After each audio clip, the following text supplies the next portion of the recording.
Assalamualaikum warahmatullahi wabarakatuh. Perkenalkan, nama saya Anissa Yuliani, NPM 19630608 dari kelas 4 reguler pagi Banjarmasin. Di sini saya akan mempresentasikan hasil PPT yang telah saya buat, yaitu mengenai tahapan kerja SIG antara input dan output. Nah, di sini bisa kita lihat ada tabelnya. Nah, dalam tahapan kerja SIG ada beberapa hal, yaitu 1. Masukan atau input, 2. Proses, 3. Keluaran, 4. Hasil atau output. Secara simpel, tahapan kerja SIG adalah sebagai berikut. Nah, masukan data atau data input. Subsistem masukan data bertugas untuk mengumpulkan dan mempersiapkan data spasial dan atribut dari berbagai sumber. Subsistem ini juga bertanggung jawab dalam mengkonversi atau mentransformasikan format-format data asli ke format atau bentuk yang dapat diterima dan dapat dipakai dalam SIG. Masukan data yang tepat merupakan prasyarat dalam analisis dan permodalan SIG. Masukan data di dalam SIG juga adalah semua hal data spasial, informasi geosfera yang dapat berwujud tabel, grafik, data digital, foto udara, peta, dan lain-lain.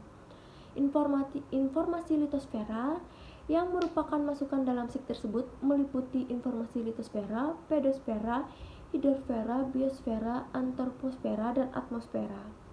Kemudian cara pemasukan data dapat dilakukan melalui 3 hal cara, yaitu 1.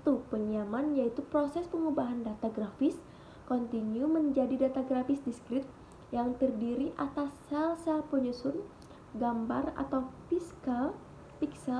Penyaman dapat dari sensor atau penyaman data grafos analog atau peta. Kemudian yang kedua, digitasi, yaitu proses pengubahan data grafis analog menjadi data grafis digital. Dari proses digitasi ini dihasilkan struktur data vektor.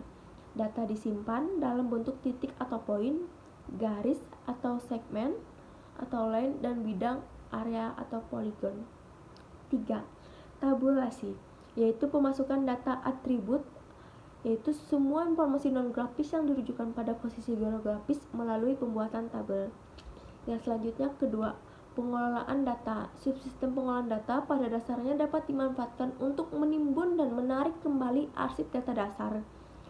Pengorganisasian data dalam bentuk arsip dapat dimanfaatkan dalam subsistem pengelolaan data.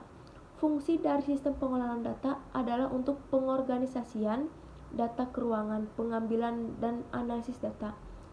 Masukkan data dalam SIG selanjutnya disimpan di dalam basis data atau database pada memori komputer.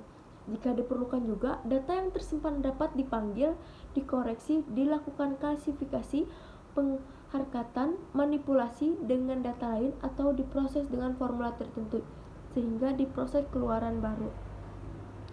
Basis data geografis merupakan koleksi data berreferensi spasial geografis disimpan secara bersama-sama tanpa terjadinya pengulangan untuk aplikasi pada berbagai kajian seoptimal mungkin. Nah, data geografis ini mempunyai 3 komponen, yaitu yang pertama lokasi geografis berupa lokasi absolut dan lokasi relatif. Yang kedua, atribut dapat berupa data nominal, ordinal, interval, dan ratio.